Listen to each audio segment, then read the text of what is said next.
हम बाद में पढ़ देंगे। अब मैं हरीश चौधरी जी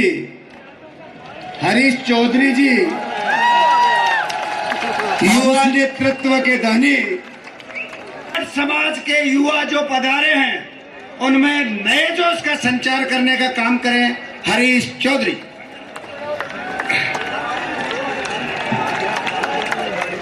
जाट महाकुंभ में पधारे हुए लाखों की संख्या में जाट भाइयों को मेरे तरफ से बहुत बहुत राम राम।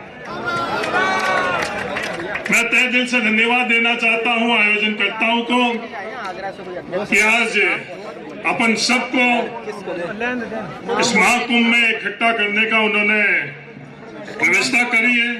उनको बहुत बहुत धन्यवाद। सम्मानित मंच और लाखों की संख्या में विराजे हुए सम्मानित जाट परिवार के सदस्य, ये महाकुंभ का आयोजन में हम लोग लाखों लोग इकट्ठे हुए हैं। हम लोग यहाँ किस कारण से आए हैं, किस वजह से आए हैं, किस लक्ष्य से आए हैं? मेरा मानना है व्यक्ति आते रहेंगे, व्यक्ति जाते रहेंगे, सरकारें आती रहेगी, सरकारें जाती रहेगी। मूल बात है कि मुद्दे, हम लोगों को मुद्दों पर संघर्ष करना चाहिए। और ये मुद्दे होने क्या चाहिए, ये कौन तय करेगा? ये तय आप लोग करोगे। आज जो हमारी शक्ति, ताकत और एकता आप लोगों के माध्यम से यह इकट्ठी हुई है, इसका उपयोग हम कैसे करें? मेरा मानना है जातिगत जनगणना हमारे लिए सबसे महत्वपूर्ण मुद्दा है। दुनिया पूछती कि जातिगत जनगणना आप लोगों के लिए महत्वपूर्ण मुद्दा क्यों है? इस महाकुंभ के संदर्भ में मेरे एक दिल्ली से अंग्रेजी की प्रतिष्ठित अखबार की जर्नलिस्ट ने पूछा, आपका समाज तो सक्षम है, आपको क्या आवश्यकता है? मैंने उनसे भी ये निवेदन किया कि ये जातिगत जनगणना सिर्फ जाति की संख्या तय करने के लिए नहीं होती। जातिगत जनगणना उस जाति के अंदर शैक्षणिक स्तर क्या है, कौन कितना पढ़ा लिखा है, उस जाति के अंदर कौन क्या पेशा कर रहा है, उस जाति के अंदर सामाजिक स्थितियां क्या है, उस जाति के अंदर जिस किसी के पास कितनी जमीन है, उन सभी का आकलन करने के लिए जातिगत जनगणना होती है। और किस क्षेत्र के अंदर होती है।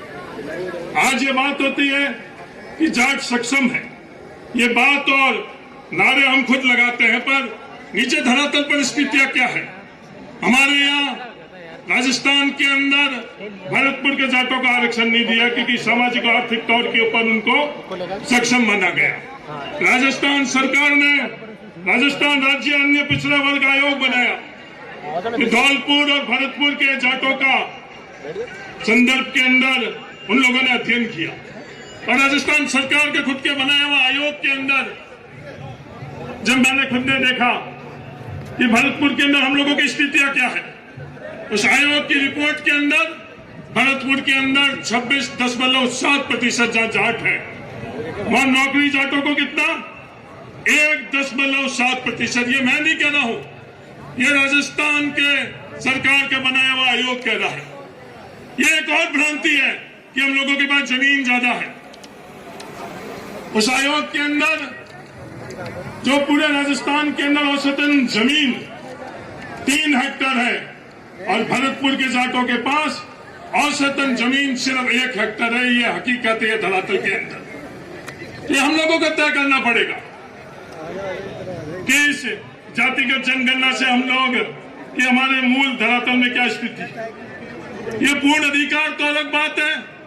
जो अधिकार हम लोगों को केंद्र सरकार की तरफ से आरक्षण, ओबीसी का आरक्षण का फैसला हुआ और 27% आरक्षण का फैसला हुआ, उस वक्त सुप्रीम कोर्ट की तरफ से 50% से अधिक आरक्षण नहीं हो सकता। इस फैसले के कारण 27% की जगह हम लोगों को 21% आरक्षण मिला।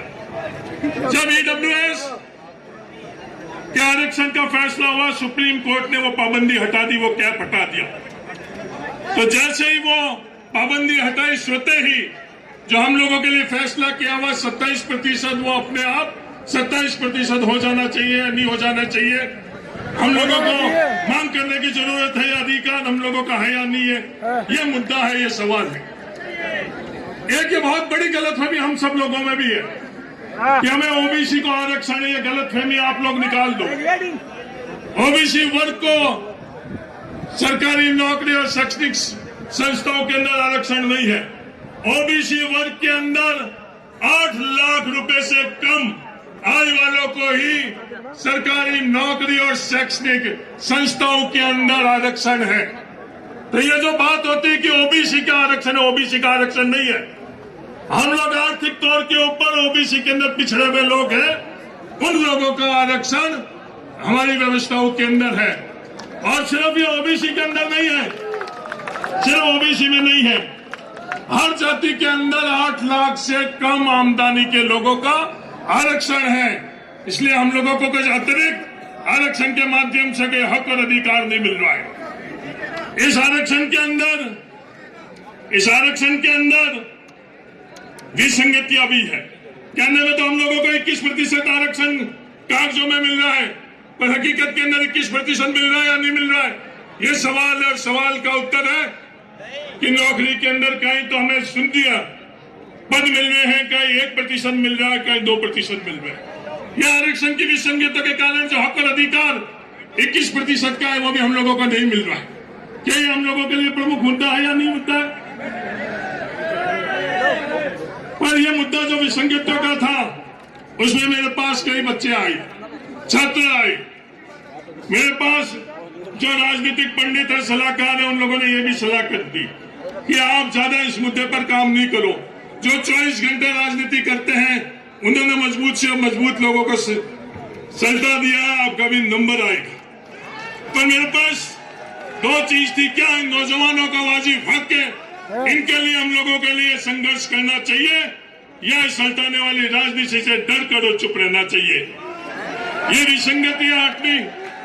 आप सब लोग, मैं धन्यवाद देना चाहता हूं राजा राम मील जैसे, जो हमारे बुजुर्ग इस उम्र के अंदर भी तपती धूप के अंदर हम लोगों का साथ दिया, और तमाम लोगों को मैं धन्यवाद देना चाहता हूं।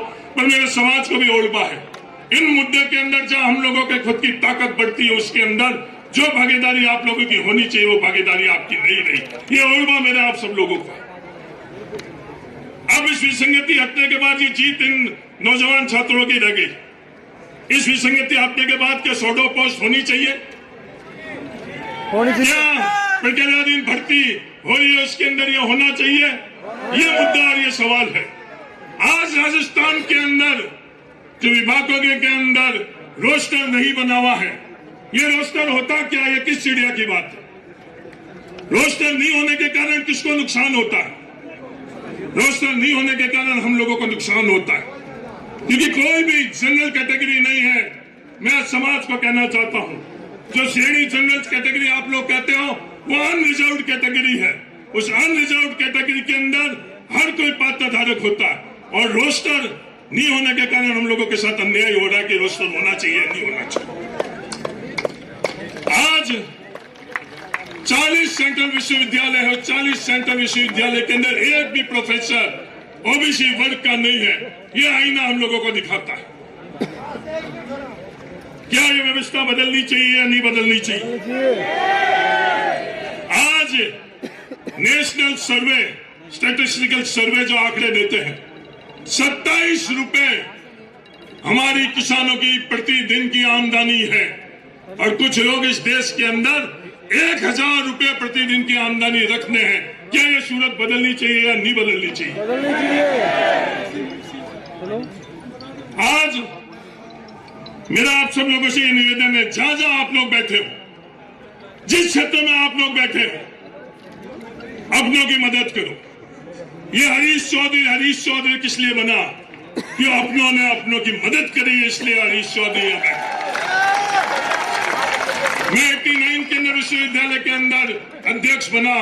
2009 तक मैं कार्यकर्ता के तौर पर घूमता रहा।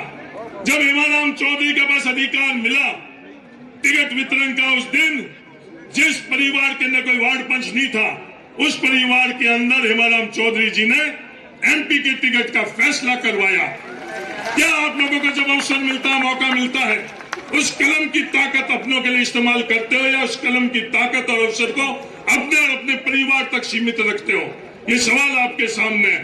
अगर आप अपने उस कलम की ताकत अपनों के लिए इस्तेमाल करोगे तो आने वाला दिन अपने लिए अच्छा रहेगा। ये जो हम लोगों की संख्या है, ये हम लोगों की ताकत है, तो हमारे विरोधी, हमारे विपक्ष के लोग ऐसे तो हम लोगों से मुकाबला नहीं कर सकते।